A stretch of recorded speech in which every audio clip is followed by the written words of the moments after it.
Today's topic must necessarily be the economic and banking situation in the United States. There is the First Republic Bank's crack that has been taken over by the Deposit Insurance Corporation, which in turn has organized the sale of a large portion of its assets to J.P. Morgan. Treasury Secretary Janet Yellen has pleaded with Congress to raise the federal debt ceiling. There is much to talk about.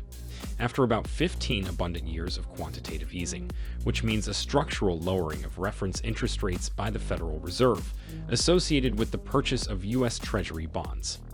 They flooded the system with liquidity, practically resulting in an exponential increase in stock indices without producing significant improvements in the economic fabric.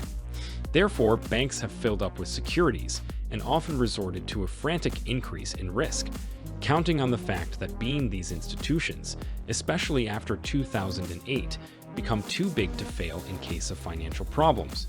They could count on the support of the Treasury Department of the Federal Reserve, as happened promptly. These are the results of taking risks that have eroded the bank's balance sheets, exposing them to systemic risks. This is associated with the concentration of particularly high deposits in a few banks.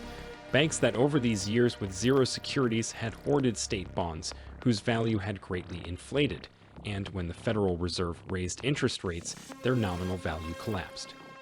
This translated into substantial losses in banks' balance sheets that, as soon as they emerged, caused a run on depositors that led to the failure of some regional banks such as Signature Bank or Silicon Valley Bank.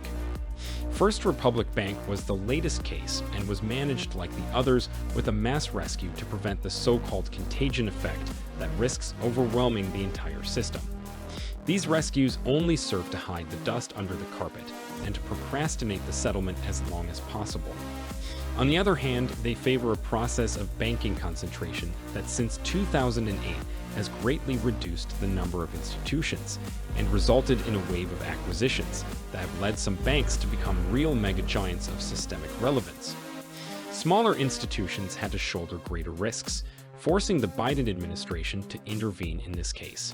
The Federal Reserve intervened with massive rescues that have short-term effects necessary in the sense that they prevent the system from collapsing on itself, but in a medium-term perspective, they have a spectacular backlash because they weaken the centrality of the dollar. The fact that every time there is a problem, you reach for your wallet to save these institutions, from a certain point of view, increases the index and propensity to risk because they know that they can always count on a safety net. On the other hand, the continuous issuance of dollars necessary to patch up the holes caused by the weakening of the dollar is accelerating that process of moving away from the US currency that has been going on for some time now. The problem is that when a president comes to reassure markets about the stability and solidity of the banking system, and then followed by other failures, you completely undermine the confidence of savers who at the first signs rush to withdraw everything they can withdraw to transfer it to other institutions that provide greater guarantees. This causes a capital hemorrhage held by the bank, which accelerates its end process.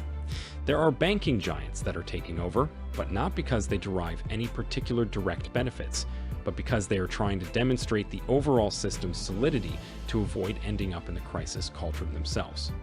Therefore, it is a structural problem of a system, a giant with clay feet that is also digging under these feet and causing its own collapse. Now, how long can the Federal Reserve guarantee any kind of loss completely? The domino effect is probably already triggered. While you've reached the end of the video, if you are interested in learning more about similar topics, here you will find other really interesting videos from the channel. Thanks for watching this video. Click on the like button if you enjoyed it, and do not forget to subscribe in case you didn't. See you on the next one.